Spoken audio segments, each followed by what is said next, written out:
नमस्कार, आप देख रहे हैं भारत 24। मैं हूं आपके साथ पूजा यादव। आने वाले विधानसभा चुनाव के लिए तमाम पार्टियों ने तैयारियां कर दी हैं शुरू।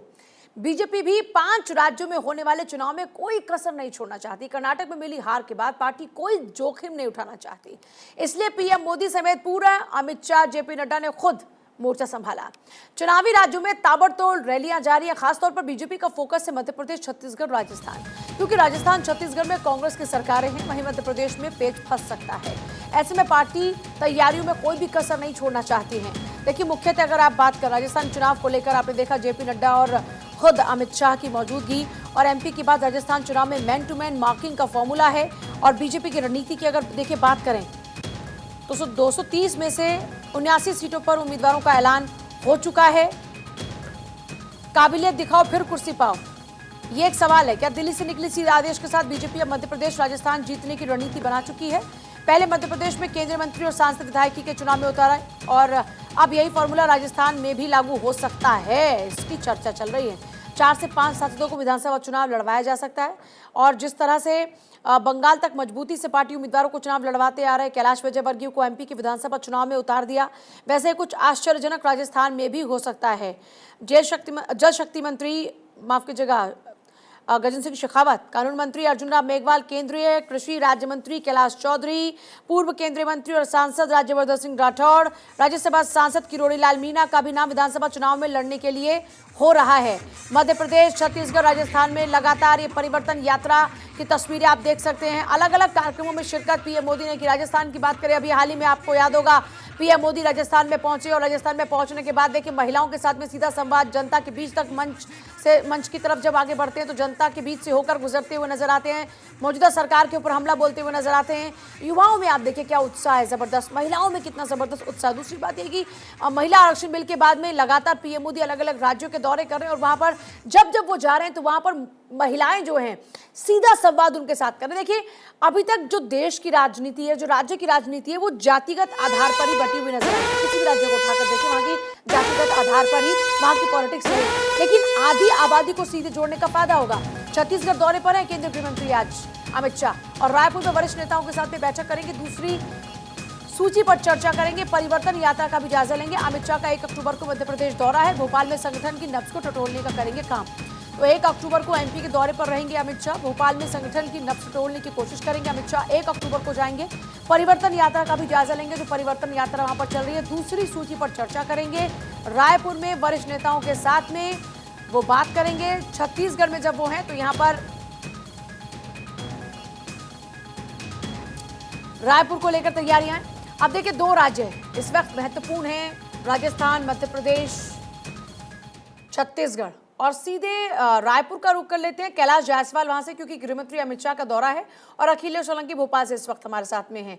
कैलाश, आपकी तरफ सबसे पहले आते हुए, रायपुर में संगठनात्मक तौर पर पूरा पहले जायजा लेंगे अमित शाह, साथ ही साथ जो सूची आनी है नेक्स्ट उम्मीदवारों की, उसको लेकर भी तैयारी होगी। आपके पास क्या एक्सक्लूसिव जानकारी है? जी बिल्कुल, बता देना चाहता हूं कि अमित शाह का 3 महीने के अंदर ये 5वीं दौरा है, और हर दौरे में एक नया कुछ ना कुछ नया गाइडलाइन जारी करके गए हैं, और हर कार्यकर्ता को एक कार्य देकर गए हैं। उसी पर एक बड़ा मंथन आज होना है। ठीक 11:30 बजे अमित शाह जो है वो यहाँ पार्टी कार्यालय पहुँचेंगे, और पार्टी कार्यालय में लंच के बाद फिर जो बैठकों का दौर है वो शुरू होगा। सबसे पहले जो प्रत्याशियों की जो सूची जारी करना है उस पर चर्चा होगी, क्योंकि पहली सूची ये जारी कर चुके हैं, और दूसरी सूची जो है वो अटकी हुई है। दूसरी सूची इसलिए अटकी हुई है क्योंकि परिवर्तन यात्रा इस बीच में इन्होंने शुरू किया था। परिवर्तन यात्रा जो है एक दंतेवाड़ा से और दूसरा सरगुजा से, 2 परिवर्तन यात्रा एक साथ शुरू की गई थी, जिसका आज समापन होना था। लेकिन समापन की वजह थोड़ा सा लेट हुआ है, और ये समापन जो है 30 तारीख को है। 30 तारीख को जो समापन होगी उसमें देश के जो प्रधानमंत्री हैं मोदी जी, वो आएंगे और कार्यकर्ताओं को संबोधित करेंगे, एक आम सभा लेंगे। उसके बाद फिर जो है आज जो बैठक होगी उसमें ये निर्णय लिया जाएगा कि परिवर्तन यात्रा से कितना फीडबैक मिला है, कितनी लाभ पहुंची है, कौन कौन से विधानसभा में कितना समर्थन मिला है। ये सारी चीज़ें जो होगी ये बैठक में निर्णय लिया जाएगा। उसके बाद फिर प्रत्याशियों की जो सूची है उस पर एक लंबी चर्चा होगी, और उसके बाद फिर जो है सूची जो है वो जारी हो सकती है। मैं आपके पास आ रही हूँ, आप दोनों के पास वापस लौटूंगी। अखिलेश आपके पास भी आती है। अखिलेश का रुख कर लेते हैं। अखिलेश, 2 सूची ऑलरेडी आ चुकी हैं, आगे की अब तैयारियां बाकी हैं और एक बड़ा धमाका ऑलरेडी हो चुका है कि आप अपने केंद्रीय मिनिस्टर्स को उतार देते हैं, आप सांसदों को उतार देते हैं। नेक्स्ट क्या? देखिए नेक्स्ट क्या, इसी की तैयारी एक तरह से तीसरी सूची जो है 2 अक्टूबर को आ सकती है, क्योंकि 1 अक्टूबर को अमित शाह भोपाल रहेंगे और 3 घंटे का ये कार्यक्रम है। खासतौर से 2 सूची जारी होने के बाद किस तरह की स्थितियां हैं, कुछ जो सिर्फ टब्बल सामने आई है, कई बगावत के सुर भी हमने देखे हैं, चाहे सतना की बात हो, सीधी की बात हो, बड़े गढ़ जो है वहां से बगावत बीजेपी में देखने को मिली। तो उसको कैसे डैमेज कंट्रोल किया जाए, इसके साथ साथ जो तीसरी सूची है उसमें क्या आगे की रणनीति हो सकती है, अमित शाह एक तरह से लाइन तय करेंगे। पूजा, इसके अलावा 2 अक्टूबर को प्रधानमंत्री मोदी ग्वालियर पहुंच रहे हैं, तो एक दिन में यानी कि 1 अक्टूबर को अमित शाह, 2 अक्टूबर को पीएम मोदी, लगातार बैक टू बैक 2 दिन बड़े नेता यहां पर रहेंगे। बड़ी बात यह है कि बीजेपी और खासतौर से अमित शाह ने जिस तरह से छत्तीसगढ़ और मध्य प्रदेश को एक तरह से कैटर किया है, साथ ही साथ अब राजस्थान में भी वो आगे बढ़ रहे हैं। मध्य प्रदेश की रणनीति की बात करें तो टोटल चुनाव का कंट्रोल अमित शाह के हाथ में है और वो अपने तरीके से इस पूरे चुनाव को, अभियान को लीड कर रहे हैं एक तरह से भूपेंद्र यादव के जरिए। तो मध्य प्रदेश में ये मान के चल रहे हैं कि जो तीसरी सूची आकांक्षी सीटों की, जो हारी हुई सीटें थी, उनमें 79 सीटें जो हैं बीजेपी ने घोषित कर दी हैं। 30 से 35 या 39 सीटें और घोषित हो सकती हैं 2 अक्टूबर के आसपास। तो मध्य प्रदेश में चुनाव प्रबंधन और साथ ही साथ जिस तरह से हमने देखा कि जो बड़े लीडर्स हैं जब उनको उतारा गया तो कुछ अनमने भाव भी उनके दिखे, तो उनको भी एक तरह से डोज देंगे वो। साथ ही साथ हमने देखा था कि मुख्यमंत्री शिवराज सिंह चौहान ने नेक्स्ट डे मीटिंग लेकर अधिकारियों को थैंक यू बोला था। तो कोई हीला हवाली मध्य प्रदेश में देखने को न मिले तो स्क्रू टाइट करने की बात है। इसके अलावा मध्य प्रदेश में 57 नेता, 57 नेता अलग अलग राज्यों के, जिनमें से 12 तो यूपी से ही हैं।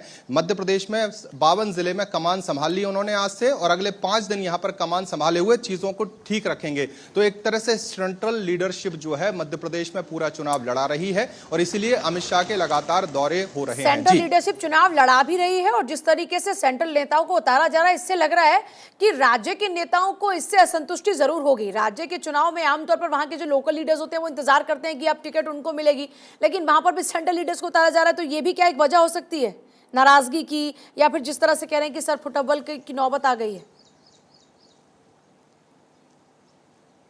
देखिए नाराजगी इसलिए क्योंकि जो सिटिंग एमएलए अगर उसका टिकट कटेगा तो कहीं ना कहीं उसको दर्द होगा ही। लेकिन कई जैसे मैहर में नारायण त्रिपाठी का टिकट काटा बीजेपी ने, तो वो बहुत दिन से बागी तेवर दिखा रहे थे। इसके अलावा केदार शुक्ला का टिकट काटा, उनके समर्थक ने आदिवासी के सर पर पेशाब किया, तो बहुत जेन्युइन रीजन से टिकट काटे गए।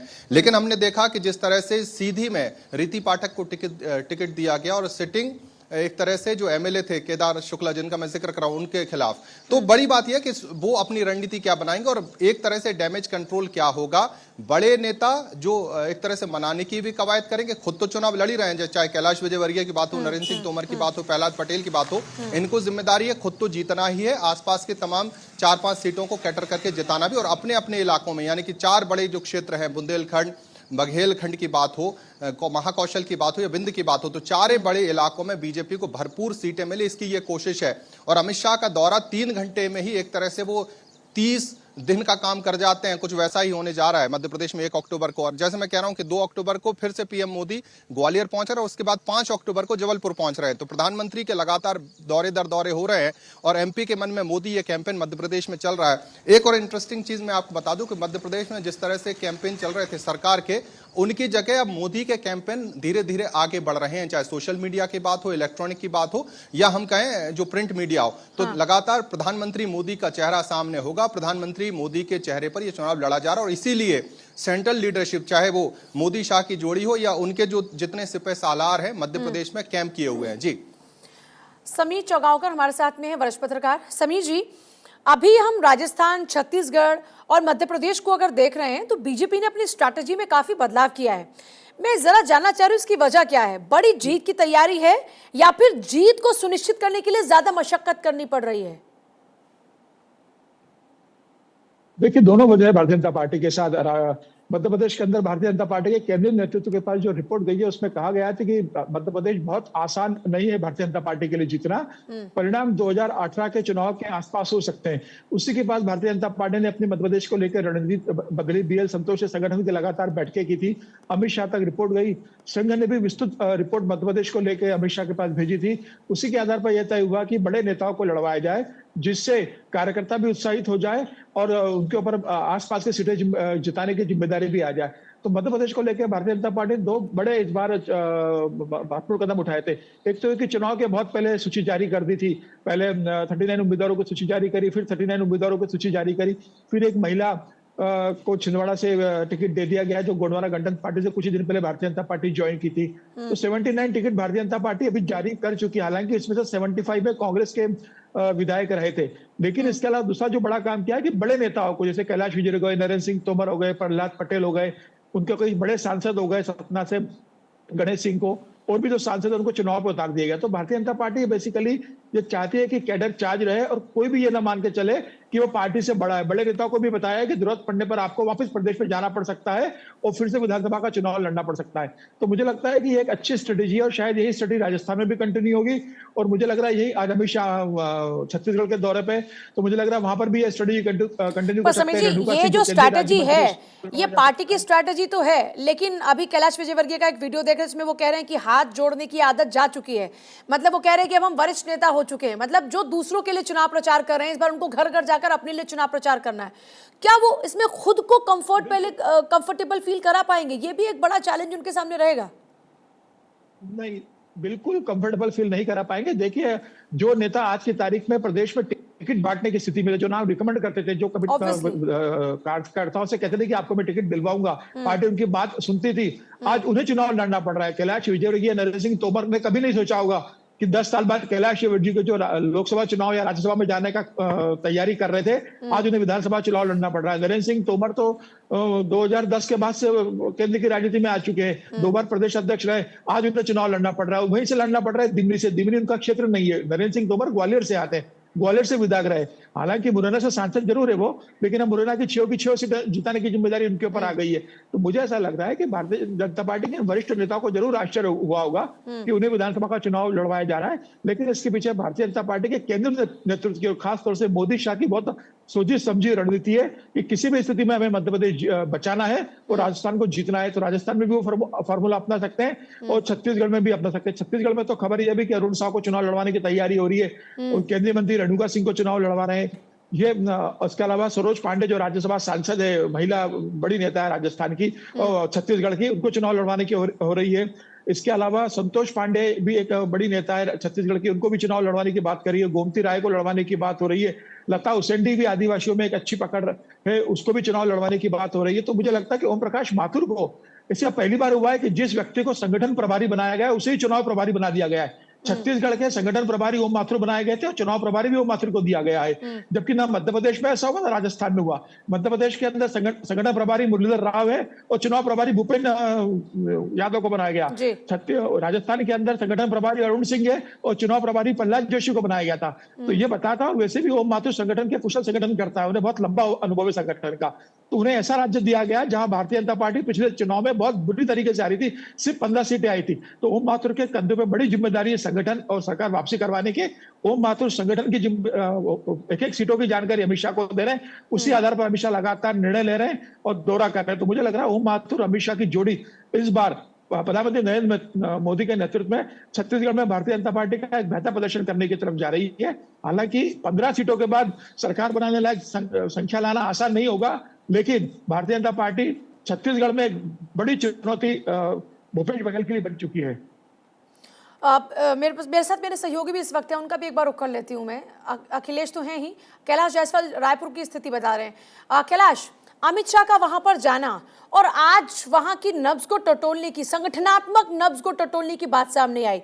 एक खबर आ रही थी कि सारे हालात ठीक नहीं है संगठनात्मक तौर पर। क्या ये मानकर चलें कि जो डेंट हुआ है उसकी रिपेयरिंग के लिए पहुंच रहे हैं अमित शाह, और उसको लेकर क्या तैयारी नजर आ रही है वहां? जी बिल्कुल, बता देना चाहता हूं कि जिस प्रकार से शुरुआती दौर में जब अमित शाह आए थे तो संगठन में ऐसा कुछ भी नज़र नहीं आ रहा था कि संगठन एक तरफ से या एक संगठनात्मक होकर यहां पर कार्य कर रहे हैं। लेकिन जैसे ही जब पहले दौरा हुआ था तो उस समय संगठन को एक करने का प्रयास किया गया था। उसी का नतीजा आज निकल कर सामने आया है कि बीजेपी के जो पूरे संगठन के लोग हैं एक साथ होकर एक स्वर में चुनावी दौर पर उतर गए हैं और इसी की वजह से मैं आ रही हूँ आपसे भी के पास वापस लौट रही हूँ। गजेंद्र सिंह शेखावत क्या कह रहे हैं केंद्रीय मंत्री, सुनिए एक बार। चुनाव को संचालित कर सकते हैं, इसके बारे में पूरी डिटेल में माननीय अध्यक्ष जी और माननीय गृह मंत्री जी के बीच में बातचीत हुई है। उन्होंने हमारा मार्गदर्शन दिया। मुझे लगता है कि अब हम उस लाइन पर जो है काम करेंगे। तो तैयारियों को लेकर बात की जा रही है। आप अपनी बात पूरी कीजिएगा कैलाश। जी, जिस प्रकार से संगठन अब एक संगठन होकर मैदान में उतरी है और लगातार पार्टी के लिए काम कर रहे हैं, उनका नतीजा आज परिवर्तन यात्रा में देखने को मिल रहा है कि लोगों जो है वो भीड़ जो परिवर्तन यात्रा में देखने को मिल रही वो संगठन का नतीजा है। इसीलिए आज फिर से जो है अमित शाह आ रहे हैं। अभी ठीक 11:30 बजे यहाँ पहुँचेंगे और 11:30 बजे पहुँचने के बाद 1 to 1 एक जो कार्य जो दूसरों को सौंपे गए हैं उस पर वो बैठक करेंगे और उसके बाद एक जो नई नतीजा निकल कर आएगा उसको आगे चलकर लागू किया जाएगा पर काम होगा। समीर जी, राजस्थान को किस तरीके से फिलहाल देख रहे हैं? राजस्थान के अंदर भी कई चेहरे हैं जो मुख्यमंत्री पद की दौड़ के अंदर हैं और ये एक बड़ी वजह रहती है राजस्थान के अंदर एक पार्टी के अंदर ही कंपटीशन की।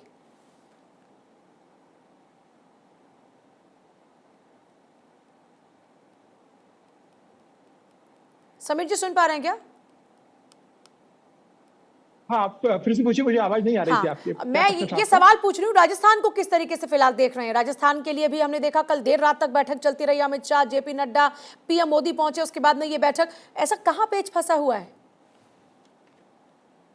देखिए, मुझे लग रहा है राजस्थान को लेके, स्थानीय नेतृत्व को लेके भारतीय जनता पार्टी के अंदर एक संघर्ष भी है और भ्रम की स्थिति भी है। वसुंधरा राजे राजस्थान को छोड़ना नहीं चाहती, उन्होंने बहुत स्पष्ट कह दिया मैं राजस्थान के बाहर नहीं जाऊंगी। कल जेपी नड्डा, कल सुबह बीएल संतोष से वसुंधरा राजे के साथ आधे घंटे अकेले में बात की थी बंद कमरे में। उसके बाद शाम को राष्ट्रीय अध्यक्ष जेपी नड्डा ने भी बात की और अमित शाह ने भी अलग से वसुंधरा से बात की है। अब इनके बीच में क्या बातचीत हुई इसका ब्यौरा अभी बाहर नहीं आ पाया है, लेकिन ये तय है कि इस बार भारतीय जनता पार्टी राजस्थान के अंदर वसुंधरा को मुख्यमंत्री का चेहरा बनाकर चुनाव नहीं लड़ने जा रही है, सामूहिक नेतृत्व के अंदर लड़ेगी। वसुंधरा राजे संदेश दे दिया गया है। अब वसुंधरा राजे जानना चाहते हो कि मेरी रोल क्या होगा, क्या मैं विधानसभा चुनाव लड़ूंगी और विधानसभा चुनाव लड़ती हूँ तो क्या मुझे पार्टी मुख्यमंत्री बनाएगी या नहीं बनाएगी? वसुंधरा चाहती होगी कि उन्हें चीजें पहले क्लियर कर दिया जाए, जबकि भारतीय जनता पार्टी का कहना है कि पहले आप मुख्यमंत्री की चिंता मत कीजिए, पहले संगठन सामूहिक रूप से चुनाव लड़े, उसके बाद हम निर्णय लेंगे कि हमें राजस्थान को लेकर क्या निर्णय लेना है। लेकिन एक बात बहुत साफ है राजस्थान को लेकर, जिस हिसाब से राजस्थान में प्रधानमंत्री मोदी लगातार रैलियां करते रहे, अमित शाह संगठन देख रहे हैं, अब ये तय है कि वसुंधरा राजे का मुख्यमंत्री बनना बेहद मुश्किल है राजस्थान के अंदर। अगर पार्टी उन्हें मुख्यमंत्री बनाना चाहती तो इस बात की पहले ही घोषणा कर देती या ऐसे संकेत देती बैठकों के अंदर। जो 5 यात्रा राजस्थान में 4 यात्राएं शुरू हुई थी उसमें वसुंधरा की कोई बहुत बड़ी भूमिका नहीं रही। हाँ, बिल्कुल जाहिर सी बात है, जब दिल्ली उनको बुलाया गया था तो लगा था कि शायद उनकी स्थिति में कुछ बेहतरी हो सकती है। समीर जी बहुत शुक्रिया आपका, मेरे दोनों सहयोगियों का भी बहुत शुक्रिया इस पूरी जानकारी को साझा करने के लिए हमारे साथ में। देखिए, कुल मिलाकर देखा जाए तो चुनाव में जब आप मैदान में उतरते हैं तो पहली प्राथमिकता होती है चुनाव जीतना, उसके बाद कौन चेहरा होगा ये तय होता है।